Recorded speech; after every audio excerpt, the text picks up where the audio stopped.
오늘이 벌써 미술만 156번째입니다. 시작하기 전에 구독과 좋아요 부탁드리겠습니다. 지난번 이어서 백남준 왜 유명한가 두 번째 이야기입니다. 지난 시간에 그런 얘기 했었죠.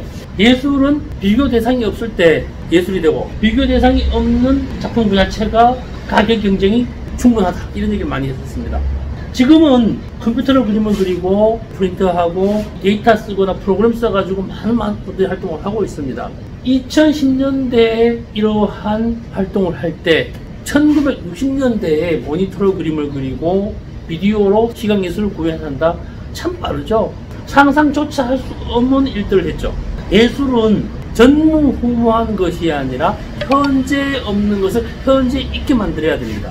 전에도 없었고 뒤에도 없을 것들도 중요하지만 그것은 일시적인 것 같아요.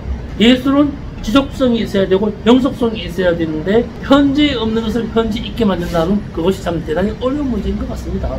그러다 보면 미술사에는 최초, 최고 이런 말들이 뒷받침되는 것은 아주 자연스러운 일인 것 같아요. 사상과 운동으로서 새로운 시도가 있고요. 이를 뒷받침해주는 재료와 형식이 있어야 되죠. 세술은 세 부대에 담아야 한다고 하지만요, 제 개인적인 생각으로는 예술 쪽은 안 맞는 것 같아요. 새 사상이나 새로운 도전은 새 부대가 아니라 부대 그 자체다. 예술은 부대 그 자체라는 거죠. 세술이건 헌술이건 새 부대를 만들어야 하는 것이 예술의 목적이 아닌가 생각을 합니다. 백남준 선생은요, 일제시대 때인 1932년 서울시에 태어났습니다. 당시에 유복했다고 그래요. 누나가 피아노를 배우고 그 비싼 라디오를 해체하면서 어린 시절을 보냈다고 합니다.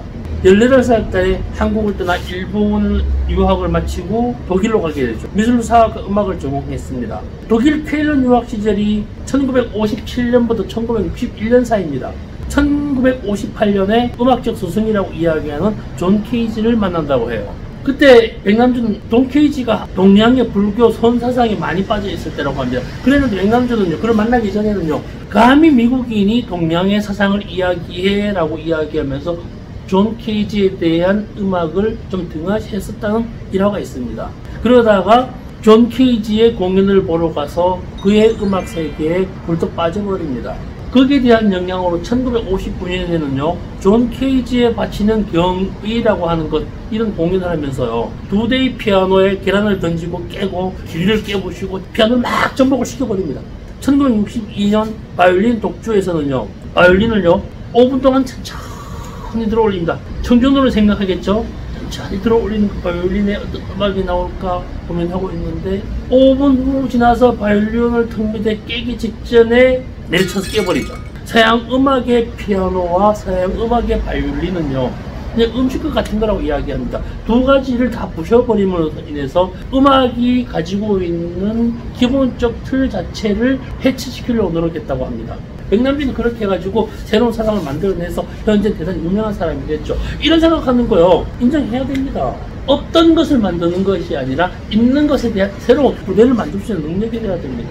혹자는 말이 많죠. 아이고 뭐 한국 전쟁 피해가지고 돈 많은 사람이 일본 가 도망갔다가 독일 가가지고 그 사람 한국 사람 아니야, 애국자 아니야, 이런 말 하죠. 뭐 저기서도 애국자는 아닌 것 같습니다. 다만 비디오 영상이나 본인이 만들어내는 다양한 작품 세계에 우리나라의 사상과 동양의 철학을 심으려고 했던 것만은 분명한 것 같아요. 조금 나쁜 뜻으로 보자면요, 비하적인 부분은 아닙니다. 그렇게밖에 할 수 없었던 작고 왜소한 동양인이 서양인들과 섞여서 예술 행위를 한다, 좀 우습게 보였을 수도 있을지도 몰라요.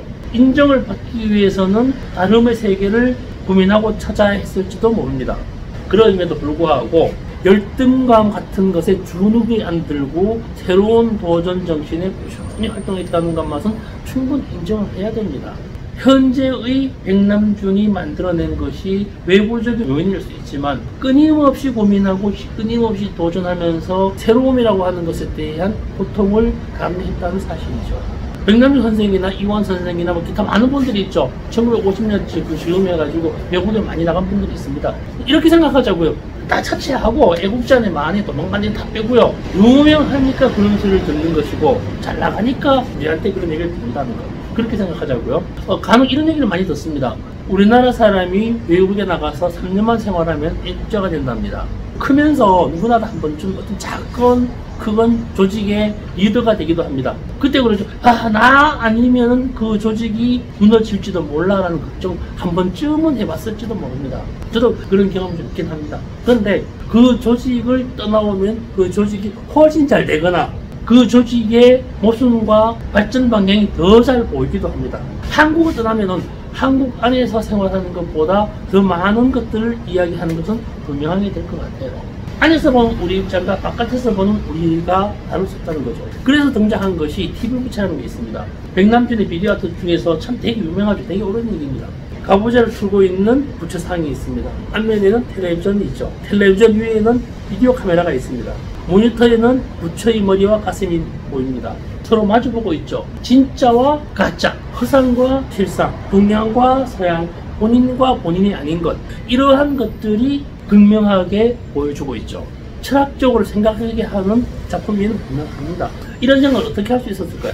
플럭서스의 멤버로서, 비디오 아트의 창시자로서, 또는 90년대 이후 레이저 아트의 창시자로서 이런 생각을 많이 했을 수도 있겠습니다. 그런데 더 중요한 것은 있죠. 백남준 선생이 외국에서 더 많은 활동을 하면서 우리가 이미 알고 있던 것들을 예술적으로 많이 수용을 했죠. 불교 사상과 무당, 토속신앙 이런 것들요. 존재하지만 존재하지 않는 그런 것들을 시각화시키고 동양과 서양에 대한 접변을 만들어내고 과학과 예술이라고 하는 것을 결합시키고 융합이죠. 이러한 것들은 분명히 백남준 선생의 위대성을 인정해야만 합니다. 오늘 여기까지 합니다. 왜냐하면요, 백남준 선생의 70년대, 80년대 플럭서스 운동과 90년대 비디오 이야기는 다음 차례 할 거예요. 행복 하나로 되시고요. 고맙습니다.